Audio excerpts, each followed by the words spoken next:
Hi friends, ನಮಸ್ತೆ. Interesting information ಚಾನಲ್ಗೆ ತಮ್ಮೆಲ್ಲರಿಗೂ ಸ್ವಾಗತ. ಇವತ್ತಿನ ವಿಡಿಯೋದಲ್ಲಿ ನೋಡಿ, ನಾನು ಗ್ರೋ ಬ್ಯಾಗ್ ಹೇಗೆ ಮಾಡೋದು ಅಂತ ತೋರಿಸಿದ್ದೆ ಅಲ್ವಾ. ಆ ಗ್ರೋ ಬ್ಯಾಗ್ನಲ್ಲಿ ನಾನು ಗಿಡ ಹಾಕ್ತಿದ್ದೀನಿ, ಹೇಗೆ ಹಾಕ್ತಿದ್ದೀನಿ ಅಂತ ತೋರಿಸ್ತೀನಿ ನೋಡಿ. ಫಸ್ಟಿಗೆ ಗ್ರೋ ಬ್ಯಾಗ್ ಇಡಲಿಕ್ಕೆ ನಾನು ಕೆಳಗೆ ಇಟ್ಟಿಗೆ ಕಲ್ಲುಗಳನ್ನ ಜೋಡಿಸಿದ್ದೀನಿ. ಇಟ್ಟಿಗೆ ಕಲ್ಲುಗಳನ್ನ ಜೋಡಿಸ್ಕೊಂಡು ಮೇಲೆ ನಾನು ಗ್ರೋ ಬ್ಯಾಗ್ನ ಇಟ್ಕೊಂಡಿದ್ದೀನಿ. ಈಗ ನೀವು ನೋಡಿದ್ರಿ ಅಂದರೆ ಸೈಡಲ್ಲಿ ಬಿದ್ದೋಗದೆ ಇರೋದಕ್ಕೆ ನಾನು 2 ಕಡ್ಡಿಗಳನ್ನ ಕಟ್ಟಿದ್ದೀನಿ. ಹಾಗೆಯೇ ಗ್ರೋ ಬ್ಯಾಗ್ನ ಸ್ಟ್ರಾಂಗ್ ಆಗಿರೋದಕ್ಕೆ ಅಂತ ನಾನು ದಾರ ಕಟ್ಕೊಂಡಿದ್ದೀನಿ. ನೋಡಿದ್ರಿ ಅಲ್ಲ, ನಾನು ಈ ರೀತಿ ಗ್ರೋ ಬ್ಯಾಗ್ನ ಸೆಟ್ ಮಾಡ್ಕೊಂಡಿದ್ದೀನಿ. ನೋಡಿದ್ರಿ ಅಲ್ಲ, ಹೀಗೆ ನಾವು ಗ್ರೋ ಬ್ಯಾಗ್ ಏನು ಇಡ್ತಿದ್ದೀವಿ ಅದು ಕೆಳಗೆ ಬೀಳದೆ ಇರೋ ಥರ ನೀಟಾಗಿ ಜೋಡಿಸ್ಕೊಬೇಕು. ಈಗ ಇದರಲ್ಲಿ ನಾನು ಈರುಳ್ಳಿ ಮತ್ತು ಧನಿಯಾನ ಹಾಕ್ತಾಯಿದ್ದೀನಿ. ನಾನು ಈರುಳ್ಳಿನ ಯಾವ ರೀತಿ ಕಟ್ ಮಾಡಿದೆ ಅನ್ನೋದನ್ನು ನಿಮಗೆ ಇಲ್ಲಿ ತೋರಿಸ್ತಿದ್ದೀನಿ ನೋಡಿ. ಆ್ಯಕ್ಚುಲಿ ಈರುಳ್ಳಿ ಬೆಳಿಬೇಕಾದ್ರೆ ಎಲ್ಲರೂ ಫುಲ್ ಈರುಳ್ಳಿನೇ ಹಾಕಬೇಕು ಅಂತಾರೆ. ಹಾಗೇನೂ ಇಲ್ಲ. ನಾವು ಹೀಗೆ ಈರುಳ್ಳಿನ 2 ಭಾಗವಾಗಿ ಕಟ್ ಮಾಡಿಕೊಂಡು, ಅಂದರೆ ನಾವು ಯೂಶಲಿ ಕಟ್ ಮಾಡೋದಕ್ಕಿಂತ ಸ್ವಲ್ಪ ಜಾಸ್ತಿಯಾಗಿ ಕಟ್ ಮಾಡ್ಕೊಬೇಕು ನೋಡಿ.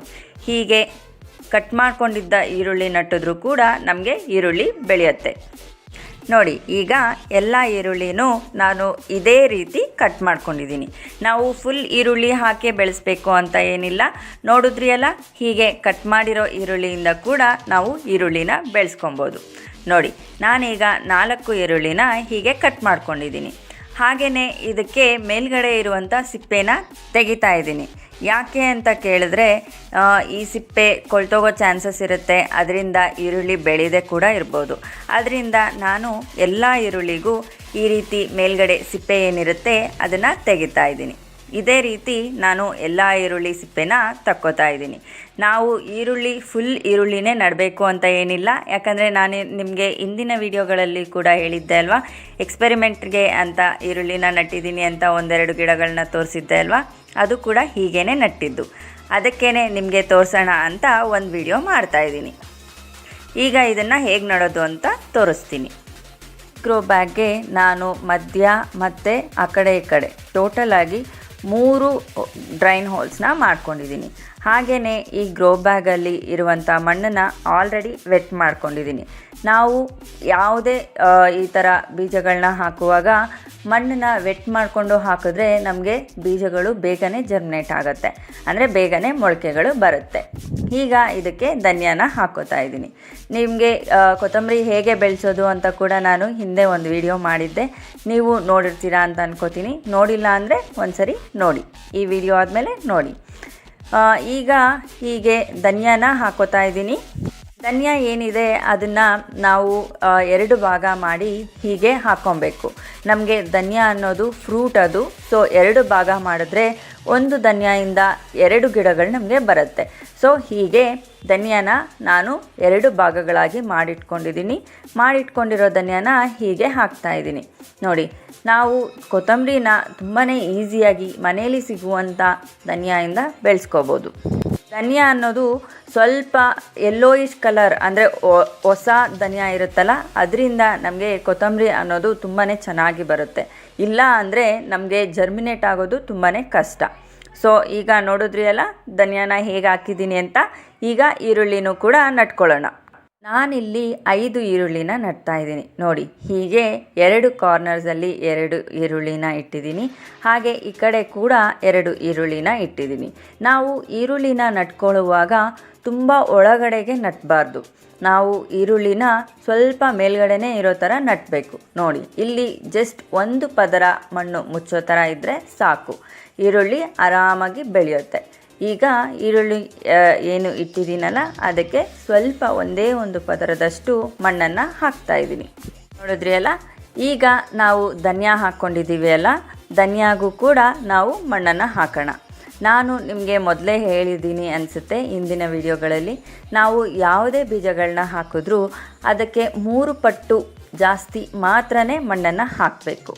ನಾನು ಯಾವುದೇ ಬೀಜ ಹಾಕಿದ್ರೂ ಹೀಗೆ ಸ್ವಲ್ಪ ಅದುಮ್ತೀನಿ. ಯಾಕೆ ಅಂದರೆ ನಾವು ಮಣ್ಣು ಹಾಕುವಾಗ ಇಲ್ಲ ಅಂದರೆ ನೀರು ಹಾಕುವಾಗ ಅದು ಜರುಗದೇ ಇರೋದಕ್ಕೆ. ಹಾಗೆಯೇ ಸ್ವಲ್ಪ ಬೀಜಗಳೇನಾಗುತ್ತೆ, ನಾವು ಅದ್ಮಿಲ್ಲ ಅಂದರೆ ನೀರು ಹಾಕುವಾಗ ಮೇಲ್ಗಡೆ ಬಂದುಬಿಡುತ್ತೆ. ಸೊ ಸ್ವಲ್ಪ ನಾವು ಧನಿಯಾನೆಲ್ಲ ಪ್ರೆಸ್ ಮಾಡಿಕೊಂಡು ಅದ್ರ ಮೇಲೆ ಮಣ್ಣು ಹಾಕಿ ಕವರ್ ಮಾಡ್ಕೊಳ್ಳೋಣ. ಧನಿಯಾ ತುಂಬಾ ಚಿಕ್ಕದಾಗಿರೋದ್ರಿಂದ ಅದಕ್ಕೆ 3ರಷ್ಟು ಅಂದರೆ ಸ್ವಲ್ಪ ಮಾತ್ರ ಮಣ್ಣು ಹಾಕ್ಕೊಂಡ್ರೆ ಸಾಕಾಗತ್ತೆ. ಅಂದರೆ ನಾವು ಹಾಕಿರುವ ಧನಿಯಾ ನಮಗೆ ಕಾಣಿಸ್ದೇ ಇರೋ ಥರ ಒಳಗೆ ಇರೋ ಥರ ಮೇಲ್ಗಡೆ ಮಣ್ಣನ್ನು ಹಾಕ್ಕೊಬೇಕು. ಮೇಲ್ಗಡೆ ಮಣ್ಣು ಹಾಕುವಾಗ ತೇವೆ ಇಲ್ಲದೆ ಇರೋ ಮಣ್ಣು ಹಾಕ್ಕೊಂಡ್ರೆ ನಮಗೆ ಹಾಕಲಿಕ್ಕೂ ಈಸಿ ಆಗುತ್ತೆ. ಹಾಗೆಯೇ ತೇವ ಇದ್ದರೆ ಏನಾಗುತ್ತೆ, ಒಂದೇ ಕಡೆ ಉಂಡೆ ಉಂಡೆ ಆಗಿ ಮಣ್ಣು ಬಿದ್ದುಬಿಡುತ್ತೆ. ಸೊ ಹೀಗೇ ನಾನು ಧನಿಯಾ ಹಾಕಿರೋ ಎಲ್ಲ ಕಡೆನೂ ಮಣ್ಣನ್ನು ಹಾಕ್ಕೋತಾ ಇದ್ದೀನಿ. ನೋಡಿ, ಹೀಗೆ ನಾವು ಮಣ್ಣನ್ನು ಹಾಕಿ ನಾವು ಹಾಕಿರುವಂಥ ಧನಿಯಾನ ಮುಚ್ಚೋ ರೀತಿಯಲ್ಲಿ ನಾವು ಮಣ್ಣನ್ನು ಹಾಕ್ಕೊಬೇಕು. ನೋಡಿದ್ರಿ ಅಲ್ಲ, ತುಂಬಾ ಈಸಿಯಾಗಿ ನಾವು ಧನಿಯಾ ಅಂದರೆ ಕೊತ್ತಂಬರಿ ಸೊಪ್ಪನ್ನ ಬೆಳೆಸ್ಬೋದು. ಈಗ ಹಾಕಿದ್ದಾಗಿದೆ ಅಲ್ವಾ, ನಾವು ಇದಕ್ಕೆ ವಾಟ್ರಿಂಗ್ ಮಾಡ್ಕೊಳ್ಳೋಣ. ನೀರು ಹಾಕುವಾಗ ಫಸ್ಟಿಗೆ ಯಾವಾಗಲೂ ಸ್ವಲ್ಪ ಕೈಯಲ್ಲಿ ಚಿಮುಕ್ಸೋ ಥರ ಹಾಕಬೇಕು. ಯಾಕಂದರೆ ನಾವು ಈಗಿನ್ನೂ ಬೀಜಗಳನ್ನ ಹಾಕಿರೋದ್ರಿಂದ ಚಿಮುಕ್ಸೋ ಥರ ಹಾಕಿದ್ರೆ ಸಾಕಾಗತ್ತೆ. ನೋಡಿ, ಈಗ ಎಲ್ಲ ಕಡೆ ನಾನು ನೀರನ್ನು ಹಾಕಿದ್ದೀನಿ. ನೋಡಿದ್ರಿ ಅಲ್ಲ, ತುಂಬಾ ಈಸಿಯಾಗಿ ನಾವು ಧನಿಯಾ ಹಾಕ್ಕೋಬೋದು. ಹಾಗೆಯೇ ಈರುಳ್ಳಿ ಕೂಡ ಬೆಳೆಸ್ಬೋದು. ಈ ಈರುಳ್ಳಿ ಹೇಗೆ ಬೆಳೆದಿದೆ ಅನ್ನೋದನ್ನು ಕೂಡ ನಾನು ನಿಮಗಿಲ್ಲಿ ತೋರಿಸ್ತೀನಿ. ಈರುಳ್ಳಿ ತುಂಬಾ ಚೆನ್ನಾಗಿ ಬೆಳೆಯುತ್ತೆ. ನೋಡಿ, ಈಗ 5 ದಿನಗಳ ನಂತರ ಈರುಳ್ಳಿ ಹೇಗೆ ಬೆಳೆದಿದೆ ಅನ್ನೋದನ್ನು ನಾನು ನಿಮಗಿಲ್ಲಿ ತೋರಿಸ್ತಾ ಇದ್ದೀನಿ. ನೋಡಿದ್ರಿ ಅಲ್ಲ, ಆಲ್ರೆಡಿ ಒಂದು ಈರುಳ್ಳಿ ಮೊಳಕೆ ಬಂದಿದೆ. ಹಾಗೆಯೇ 2ನೇದು ಕೂಡ ಮೊಳಕೆ ಬಂದಿದೆ. ಇನ್ನು ಮಿಕ್ಕವು ಕೂಡ ಮೊಳಕೆ ಬರ್ತಾ ಇದೆ. ನೀವು ನೋಡಿದ್ರಿ ಅಂದರೆ ನೋಡಿ, ಇಲ್ಲೂ ಕೂಡ ಮೊಳಕೆ ಬಂದಿದೆ. ಇದೇ ರೀತಿ ನೋಡಿ, ಇಲ್ಲೂ ಕೂಡ ಮೊಳಕೆ ಬರ್ತಿದೆ. ಸೊ ಹೀಗೇ ಎಲ್ಲ ಈರುಳ್ಳಿ ಚೆನ್ನಾಗಿ ಬೆಳೆಯುತ್ತೆ. ನಾನು ನಿಮಗೆ ಇದರ ಅಪ್ಡೇಟ್ನ ಮುಂದಿನ ವಿಡಿಯೋಗಳಲ್ಲಿ ಕೊಡ್ತೀನಿ. ಏನೇ ಧನಿಯಾ ಹಾಕಿ ಬರೀ 5 ದಿನ ಆಗಿರೋದ್ರಿಂದ ಇನ್ನೂ ಜರ್ಮಿನೇಟ್ ಆಗಿಲ್ಲ. ಜರ್ಮಿನೇಟ್ ಆದಮೇಲೆ ಮುಂದಿನ ವಿಡಿಯೋಗಳಲ್ಲಿ ನಾನು ನಿಮಗೆ ಅಪ್ಡೇಟ್ನ ಕೊಡ್ತೀನಿ. ಈಗ ಒಂದು ಚಿಕ್ಕ ಹಾರ್ವೆಸ್ಟ್ ಇದೆ, ಅದನ್ನು ಸಹ ಈ ವಿಡಿಯೋದಲ್ಲಿ ಕ್ಲಬ್ ಮಾಡಿದ್ದೀನಿ. ನೋಡಿ, ನನಗಿಲ್ಲಿ ಈ ಬೆಂಡೆಕಾಯಿ ಗಿಡ ತುಂಬಾ ಬೆಂಡೆಕಾಯಿಗಳನ್ನ ಬಿಡ್ತಿದೆ. ನೋಡಿ ಎಷ್ಟು ಚೆನ್ನಾಗಿದೆ ಅಲ್ವಾ. ಹಾಗೆಯೇ ಇನ್ನೂ ಮಿಕ್ಕ ಬೆಂಡೆಕಾಯಿ ಗಿಡಗಳಿಂದ ನನಗೆ ತುಂಬಾ ಬೆಂಡೆಕಾಯಿ ಸಿಕ್ಕಿದೆ. ನೋಡಿ, ಇದು ಸಾಸಿವೆ ಗಿಡ ತುಂಬಾ ಚೆನ್ನಾಗಿದೆ ಅಂತ ನಾನು ನಿಮಗಿಲ್ಲಿ ವಿಡಿಯೋದಲ್ಲಿ ತೋರಿಸಿದ್ದೀನಿ. ಈಗ ಇನ್ನೊಂದು ಬೆಂಡೆಕಾಯಿ ಗಿಡದಲ್ಲೂ ಕೂಡ ನನಗೆ ಬೆಂಡೆಕಾಯಿ ಇದೆ, ಅದನ್ನು ಸಹ ಕಿತ್ಕೋತಾ ಇದ್ದೀನಿ. ಇದು ಒಂದು ದಿನ ನಾನು ಕಿತ್ತಿರುವಂಥ ಬೆಂಡೆಕಾಯಿಗಳು. ಹಾಗೆಯೇ ನಾನು ಬದನೆಕಾಯಿಗಳನ್ನೂ ಕೂಡ ಕಿತ್ತಿದ್ದೀನಿ. ನೋಡಿ, ಇಲ್ಲಿ 2 ಬೆಂಡೆಕಾಯಿಗಳು ಸಿಕ್ಕಿದೆ. ಅದೇ ರೀತಿ ಬದನೆಕಾಯಿಗಳು ಕೂಡ ಇದೆ, ಅದನ್ನು ಕೂಡ ನಾನು ಹಾರ್ವೆಸ್ಟ್ ಮಾಡ್ಕೋತಾ ಇದ್ದೀನಿ. ನೋಡಿ, ತುಂಬಾ ಎಷ್ಟು ಚೆನ್ನಾಗಿ ದಪ್ಪಗೆ ಬೆಳೆದಿದೆ ಅಲ್ವಾ. ಇದು ಒಂದೇ ಗಿಡದಲ್ಲಿ ಈ ಒಂದು ಬದನೆಕಾಯಿ ಮಾತ್ರ ಇತ್ತು. ನೋಡಿ, ತುಂಬಾ ದಪ್ಪ ಇದೆ. ಹಾಗೆಯೇ ಇನ್ನೂ ಬದನೆಕಾಯಿಗಳಿದೆ, ಅದನ್ನು ಕೂಡ ಹಾರ್ವೆಸ್ಟ್ ಮಾಡ್ತಿದ್ದೀನಿ. ನೋಡಿ, ಬದನೆಕಾಯಿ ನನಗೆ ತುಂಬಾ ಚೆನ್ನಾಗಿ ಬರ್ತಿದೆ. ನನ್ನ ಹತ್ರ ಇರೋದು ಬರೀ 3ರಿಂದ 4 ಗಿಡ ಅಷ್ಟೇ ಬದನೆಕಾಯ್ದು, ಆದ್ರೂ ತುಂಬಾ ಚೆನ್ನಾಗಿ ಬದನೆಕಾಯಿನ ಬಿಡ್ತಿದೆ.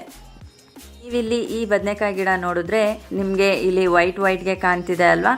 ಸೊ ಹೀಗೆ ಮಿಲಿ ಬಗ್ಸ್ ಕೂಡ ಬರ್ತಿದೆ. ಅದಕ್ಕೆ ಏನು ಮಾಡಬೇಕು ಅನ್ನೋದನ್ನು ನಾನು ನಿಮಗೆ ಮುಂದಿನ ವಿಡಿಯೋಗಳಲ್ಲಿ ತೋರಿಸ್ತೀನಿ. ಈಗ ಈ ಹಾರ್ವೆಸ್ಟ್ ವಿಡಿಯೋನ ನೋಡಿ ನನಗೆ 5 ಬದನೆಕಾಯಿಗಳು ಸಿಕ್ಕಿದೆ. ಎಷ್ಟು ಚೆನ್ನಾಗಿ ಬದನೆಕಾಯಿ ಬೆಳೆದಿದೆ ಅಲ್ವಾ. ಇದು ಕಪ್ಪು ಕಲರ್ ರೌಂಡ್ ಬದನೆಕಾಯಿ. ಹಾಗೆಯೇ ಈ ಬೆಂಡೆಕಾಯಿಗಳು ಇನ್ನೊಂದು ದಿನ ಹಾರ್ವೆಸ್ಟ್ ಮಾಡಿರುವಂಥದ್ದು. ನೋಡಿ, ತುಂಬಾ ಬೆಂಡೆಕಾಯಿಗಳು ನಮಗೆ ಅಟ್ಲೀಸ್ಟ್ ದಿನಕ್ಕೆ ಒಂದು 1/4 kg ಅಷ್ಟು ಸಿಗಬೇಕು ಅಂದರೆ ನಾವು ಒಂದು 4 ಜನ ಇರುವಂಥ ಫ್ಯಾಮಿಲಿಯವರಾದರೆ 15ರಿಂದ 16 ಗಿಡಗಳು ಬೆಂಡೆಕಾಯಿನ ಇಟ್ಕೋಬೇಕು.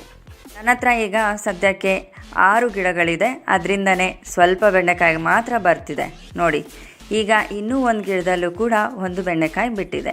ನೋಡಿದ್ರಿ ಅಲ್ಲ, ಈ ದಿನ ಹಾರ್ವೆಸ್ಟ್ ಮಾಡಿದಾಗ ನನಗೆ 4 ಬೆಂಡೆಕಾಯಿಗಳು ಸಿಕ್ತು.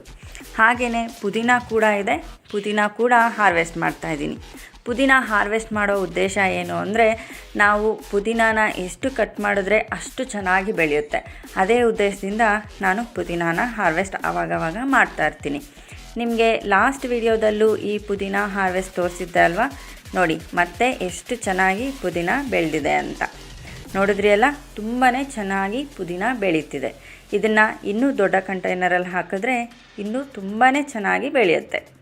ಪುದೀನ ಕೂಡ ಹಾರ್ವೆಸ್ಟ್ ಮಾಡ್ಕೋತಾ ಇದ್ದೀನಿ. ನಾನು ನಿಮಗೆ ಆಗಲೇ ಹೇಳ್ದಂಗೆ ಬೆಂಡೆಕಾಯಿ ಗಿಡಗಳು ನನ್ನ ಹತ್ರ ಬರೀ 6 ಗಿಡಗಳಿದೆ. ಅದರಿಂದ ನಾನು ಮತ್ತೆ ಬೆಂಡೆಕಾಯಿ ಗಿಡನ ನೆಡ್ತಾ ಇದ್ದೀನಿ. ಬೆಂಡೆಕಾಯಿ ಗಿಡ ನಡುವಾಗ ಕೂಡ ಹೇಗೆ ನಡೋದು ಅಂತ ನಾನು ನಿಮಗೆ ತೋರಿಸ್ತೀನಿ.